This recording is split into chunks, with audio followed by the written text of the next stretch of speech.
I run a small guest house in Chiang Mai, and last month, this American family checked in for a week.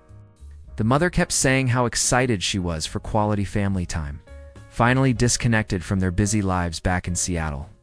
First morning, I'm setting out breakfast, and each person walks in separately. The teenage daughter sits at one table with her laptop, the son at another with his phone. The father grabs coffee and heads back to his room for a work call, and the mother sits alone with her book. I'm standing there with plates thinking I misunderstood what family vacation meant. By day 3, the mother asked if we had 5 separate Wi-Fi networks because they kept kicking each other off. I explained we only had one, and she actually seemed frustrated they'd have to share bandwidth. She said something about everyone needing their own space, even on vacation. Back home, when families visit, 3 generations share one phone to video call relatives. Here were 4 people who couldn't share an internet connection. The father did eventually join everyone for dinner on day 5. He spent 20 minutes explaining his new productivity app that tracks his daily achievements and ranks him against other users. His son asked if they could go to the night market together. The dad said he needed to hit his step goal first, but they could meet up after. The kid just nodded and went back to his phone. The daughter mentioned she'd signed up for a solo hiking tour, and when the mother suggested they all go together, the daughter said she needed time to work on her personal growth. She was 17. I watched the mother's face, and she just smiled and said, "That's healthy boundary setting." My own daughter was helping me clear tables, and she whispered asking why they came together if they didn't want to be together. I told her Western independence looks different, but honestly I didn't have a good answer. They checked out early, each one leaving separately for the airport in different taxis because their flight preferences didn't align. I worked the front desk at a hospital in Snow Paulo, and this American woman came in because her father needed regular dialysis treatments during their visit. She had all his medical records, insurance information, and a detailed care plan. Very organized. Then she mentioned she'd be dropping him off for treatments while she toured the city. And could we call her cell when he was done? I said we'd need a family member to stay during the 4-hour sessions, and she looked confused.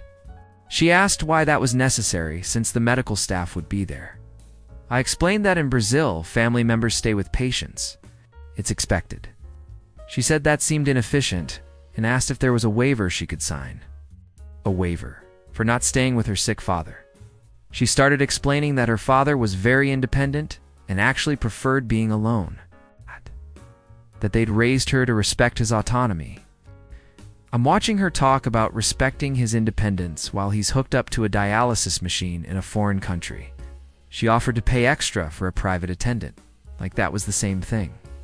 I told her we don't charge families to care about each other. Her father eventually came out to the waiting area during admission, and I could see him looking around expecting her to be right there. She was across the room on a business call. He sat down slowly, and you could see him trying to catch her eye, but she had her back turned, doing her efficiency thing. My colleague Maria went over and sat with him, asked about his grandchildren, brought him water, basic things. When the daughter finished her call, she seemed almost annoyed that Maria was there, like we were being intrusive. She told her father she'd programmed the hospital's address into his phone and shown him how to use the rideshare app for getting back to their hotel. He was 78. She said this arrangement respected his dignity and independence. He nodded but didn't look at her. Maria asked me later why Americans think leaving people alone is the same as respecting them. I said I think they genuinely believe it is. The daughter came back on the 3rd treatment. Dan seemed surprised we'd been sitting with her father the whole time. She asked if that was costing extra, and I told her again that families just do this here. She got thoughtful and said their family therapist had worked hard with them on establishing healthy separation and not being codependent. She used the word codependent like it was a medical diagnosis. I asked if that meant not wanting your parent to be alone in a hospital. And she said that's exactly the kind of guilt-based thinking they'd learned to move past. Her father was sitting right there during this whole conversation. He'd stopped trying to make eye contact with her by then. When they left, Maria told me she'd watched enough American movies to know this wasn't unusual for them. But seeing it in person made her want to call her own mother immediately. My shift ended, and I went straight to my parents' house for dinner. Didn't even call first. I'm a wedding planner in Mumbai, and I've coordinated a few ceremonies for American couples who wanted an Indian experience. This one couple was very specific about keeping the event intimate, meaning just them and about 40 friends they were flying in. No family. The bride explained they wanted their special day to be about their love story, not obligation invitations. She said it very proudly, like she'd discovered something revolutionary. I asked about parents, siblings, the usual family, and she said they decided together that family dynamics were too complicated and would create stress. They wanted to start their marriage surrounded by people they'd chosen, not people they were related to by accident. She used that exact phrase. Related to by accident? I'm thinking about my own wedding where 300 relatives came, half of whom I'd met maybe twice, and it was the best day of my life because everyone who'd ever been part of our family stories was there celebrating. The groom jumped in to explain they'd sent their parents very thoughtful videos explaining the decision and emphasizing it wasn't personal. He seemed to think a video message was an adequate replacement for being at your child's wedding. He said their therapist helped them script it to be clear about boundaries while still expressing love. I asked how their parents responded, and the bride said her mother cried. But that was expected because she's from an enmeshed family system. Enmeshed, like being close to your family, was a psychological disorder. The groom's father apparently didn't respond at all, and the groom said that confirmed they'd made the right choice because his dad's silence was a classic avoidance behavior. I'm standing there realizing these two had diagnosed everyone in their lives and prescribed distance as the cure. We planned a beautiful ceremony, very aesthetic. The vows were all about their individual journeys towards self-actualization, finally intersecting. Lots of talk about maintaining independence within commitment and not losing themselves in the relationship. My assistant asked afterward if marriage in America meant something different than it does here. I told her apparently it means signing a contract to be alone together. The couple had a moment during the reception where they each gave a speech about their personal growth and how they'd worked hard to become whole individuals. Before attempting partnership, the bride actually said she'd needed to complete her journey of self-discovery before she could authentically love someone else. She was 29. She'd discovered herself completely by 29. The friends all applauded this, very moved. Then they did this ceremony they'd created where they each lit a candle representing their individual identity. And then they lit a third candle together, but deliberately didn't extinguish their individual ones. The symbolism was very important to them. I watched all this thinking about my grandparents who'd married at 20 through arrangement, barely knew each other, and spent 60 years building a life so intertwined you couldn't tell where one ended and the other began.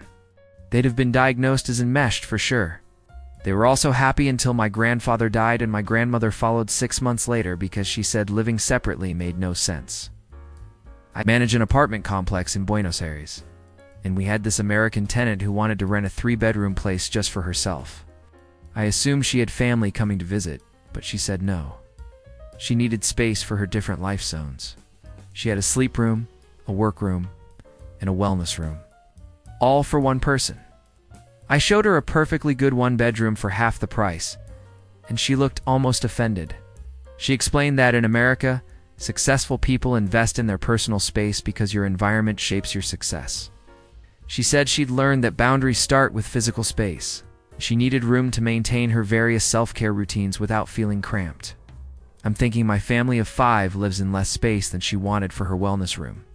She went on about how she was in Buenos Aires specifically to work on herself away from the demands of relationships back home. She'd taken a 3-month sabbatical from her life to focus on her journey. Those were her words. A sabbatical from her life. I asked what she did for work that allowed that. She said she was a life coach, teaching other people how to prioritize themselves. The irony didn't seem to land. She moved in and immediately asked about soundproofing, because she couldn't have her meditation practice disturbed by neighbor noise. I explained we're in an apartment building where families share walls, and some noise is normal. She asked if there was a clause in her lease about quiet hours being enforced, because her personal development required specific conditions. I'm looking at this woman who'd traveled to Argentina to be alone in 3 rooms, so she could work on herself in silence, and wondering what happened to Americans. My other tenants are families who share rooms, share meals, share everything. They don't have wellness rooms. They have a living room where everyone lives together. She lasted 5 weeks before breaking her lease because she said the cultural approach to personal space was incompatible with her growth goals. She found a house outside the city where she could be properly alone. My wife asked me that night why someone would go looking for loneliness. I said I think they call it finding yourself, but I don't understand the difference anymore.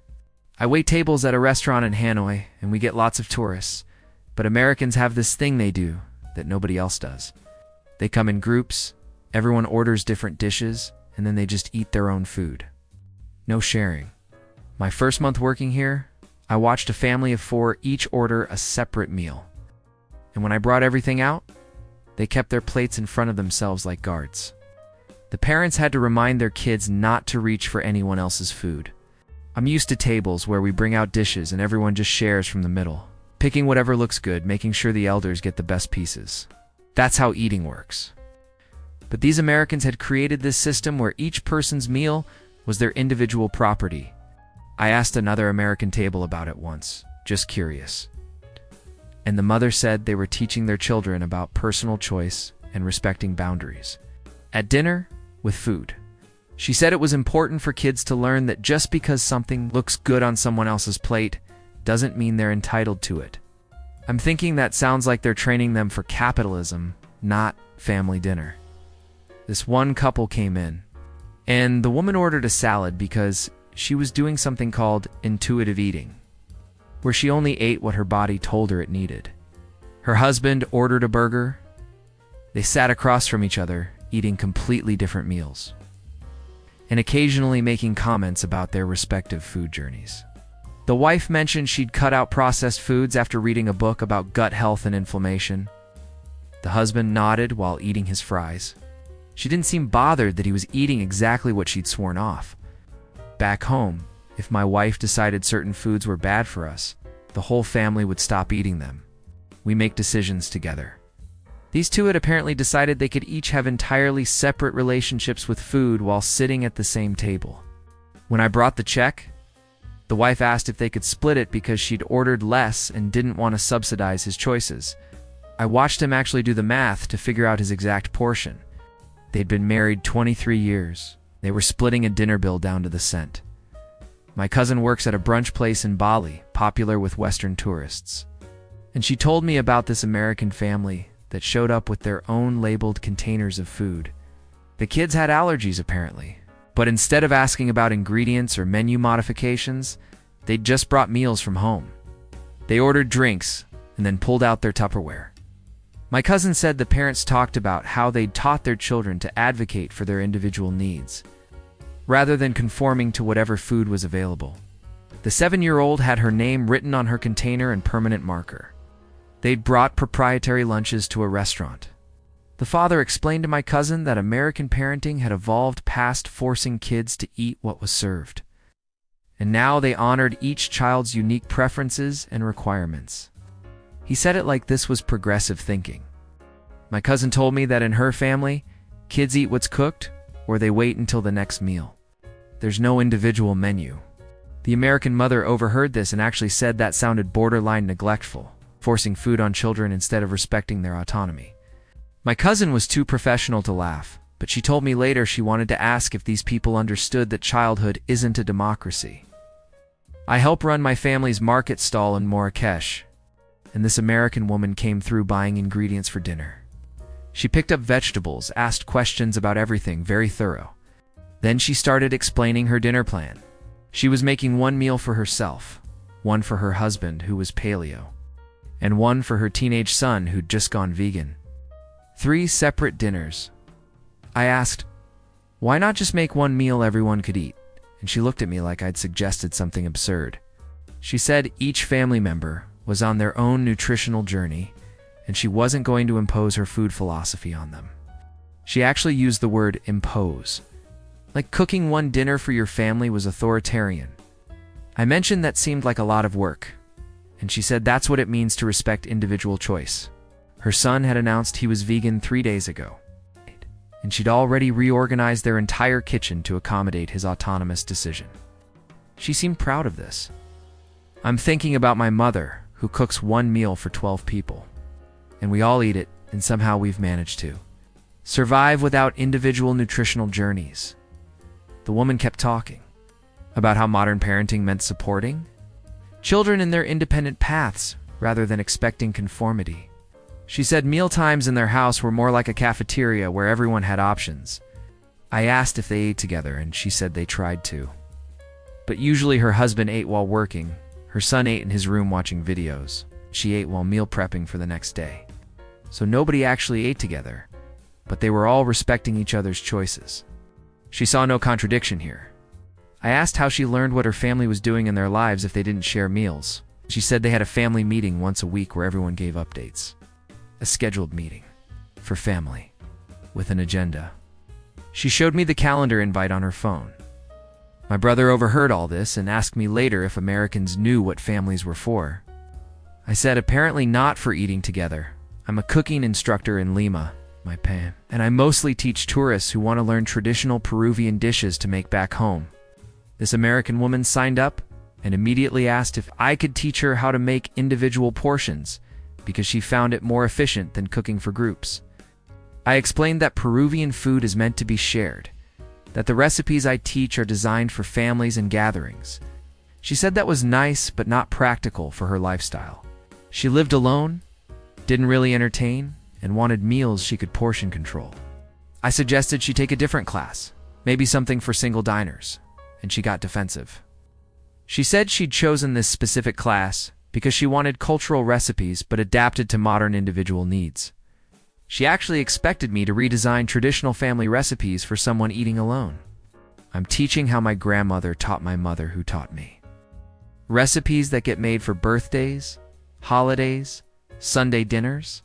This woman wanted me to turn that into meal prep for one. During the class, she kept asking about storage and reheating because she was going to make these dishes in bulk and freeze individual servings for efficiency. The other students were couples and families learning together, asking questions about feeding guests, and she's over there calculating freezer space. I'm explaining that this particular soup is traditionally made in large batches because you're cooking for your whole family. Plus, whoever stops by, plus you're taking some to the neighbor whose husband is sick. She asked if there was a scaled-down version because she didn't have neighbors she shared food with. She said that casually, like that was normal. Where I'm from, not sharing food with neighbors means you've either just moved in or you're in some kind of terrible feud. She'd lived in her apartment building for 6 years and didn't know anyone well enough to give them soup. She said something about respecting people's privacy and not wanting to seem intrusive. I wanted to tell her that sharing food isn't intrusive, it's being human. But she was very satisfied with her efficient, individual approach. I drive a taxi in Seoul, and I picked up this American family at the airport. Parents and 2 adult kids, maybe mid. They wanted to go to 3 different hotels because they'd each booked their own accommodation. I'm thinking maybe they're meeting up with other people. But no, they were all in Seoul together for a week, just staying in different places. The father explained they'd learned from previous family trips that everyone needed their own space to decompress. I loaded 4 suitcases for 4 different destinations. The daughter in the front seat told me they used to do family vacations in one rental house, but it always ended in arguments because they had different energy levels and preferences. So now, they stayed separately and met up for planned activities. She said it like this was a breakthrough solution. I asked if they were close as a family, and she seemed confused by the question. She said yes, that's why they traveled together, but also gave each other space. I'm driving them to essentially 4 corners of the city, wondering what the point of a family trip is if you're just going to be apart. The first hotel drop-off was for the son, and as he got out, the father reminded him about their scheduled breakfast at 8 a.m. the next morning. He said he'd send a calendar invite with the restaurant location. The son said he'd accept if his morning workout didn't run late. These people were negotiating breakfast attendance. The mother pulled out her phone and suggested 8:30 instead to build in buffer. Time for everyone's morning routines. I'm watching a family plan to maybe have breakfast together if their individual schedules permitted. The son said that worked better because he'd blocked 7 to 8 a.m. for meditation and journaling. He blocked it. For himself. on vacation with his family. The daughter then mentioned she'd need to leave breakfast by 9:15 because she had a solo walking tour booked. And the father said that was fine because he had a work call at 9:30 anyway. I dropped the son off and asked the father if they'd have any time together at all. And he said that was the beauty of their system. They planned specific quality time, which made it more meaningful than just being randomly together. Quality over quantity, he said, like he'd invented something brilliant. My brother manages a tour agency in Cape Town, and he told me about an American couple in their 60s who wanted to book separate safari vehicles. They were traveling together but wanted different guides because they had different interests. The wife wanted a guide who focused on photography. The husband wanted one who knew about bird species. Reasonable enough, except they'd be on the same property, seeing the same animals, just in different trucks. My brother suggested they could find a guide who knew both topics. But the wife said they'd learned that their separate interests were valid, and they didn't need to compromise on what made each of them happy. The husband agreed, said something about maintaining individuality in marriage. They'd been married 40 years. After 40 years, they couldn't sit in the same vehicle to watch lions. My brother asked if they'd meet up for meals at least, and the wife said they'd planned one dinner together midweek, but had intentionally scheduled different dining times otherwise because she liked to eat early and he preferred late. They were paying double for guides, double for vehicles, just to maintain their individual preferences while technically vacationing together. I work at a train station in Kyoto, and this American family came through buying tickets. 3 adults looked like parents and their grown daughter. They wanted 3 different tickets on 3 different trains because they all had different itineraries for the day. I asked if they were meeting up somewhere, and the father said they'd regroup for dinner if everyone's timing worked out. If, the mother explained, they'd moved past the traditional model of family travel, where everyone had to stick together. She said it was exhausting pretending they all wanted to see the same things. The daughter had a list of temples she wanted to visit. The father wanted to hike, and the mother was going shopping. I suggested they could split up for the afternoon and meet later, but they'd already planned separate full days. They'd traveled from California to Japan to spend the day apart. The daughter said this was actually really healthy because it prevented resentment and honored. It's everyone's authentic travel style. I'm selling them tickets while trying to understand why they didn't just take separate trips. The mother seemed to sense my confusion and started explaining how American families had evolved past codependency. She said they'd read a book about it. In the old model, families felt obligated to do everything together, which led to suppressed desires and unspoken resentment. In their new model, everyone pursued their own joy. And then they came together to share experiences from a place of fulfillment rather than obligation. She said this with such conviction. The daughter nodded along, adding that she'd actually felt closer to her parents since they'd stopped forcing togetherness. I asked how much time they'd spent together so far on this trip, and they calculated maybe 4 hours over 3 days. But those 4 hours were quality time, the father emphasized. No one was there out of obligation. Everyone was fully present and engaged. I handed them their 3 separate tickets and watched them head to 3 different platforms. My colleague asked me what that was about, and I told her American independence apparently means being so separate you don't need each other for anything. Not even being in the same train car.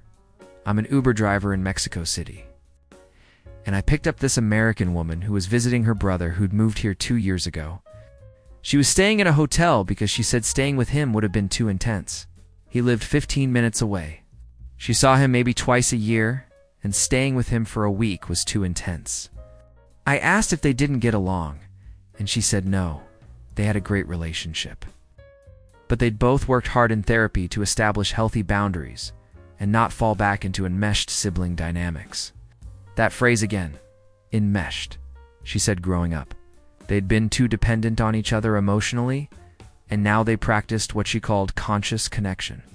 She was meeting him for lunch in 30 minutes, but she'd stay at a hotel. So they both had space to process the visit. Like seeing your brother required recovery time. I asked how long she'd stay in the city, and she said for days. For days in the city where her brother lived, and she'd booked a hotel to maintain boundaries. She spent the drive telling me about their relationship evolution. They used to talk every week. But their family therapist helped them realize that was obligation-based communication, not authentic connection. Now they texted occasionally when something felt genuinely inspired to share, and they saw each other once or twice a year for quality visits. She seemed very proud of this arrangement. I asked if she missed him, and she looked surprised by the question. She said missing someone was a sign of unhealthy attachment, and that she'd worked hard to appreciate his presence without needing him. Those were her exact words. Not needing him was the goal. I'm thinking about my own sisters, who I see almost daily, who show up without calling, who I'd never think of staying in a hotel near. We need each other. That's the whole point. This woman had turned, not needing her brother into an achievement. I dropped her off at a cafe where he was waiting, and I watched them hug briefly, very controlled.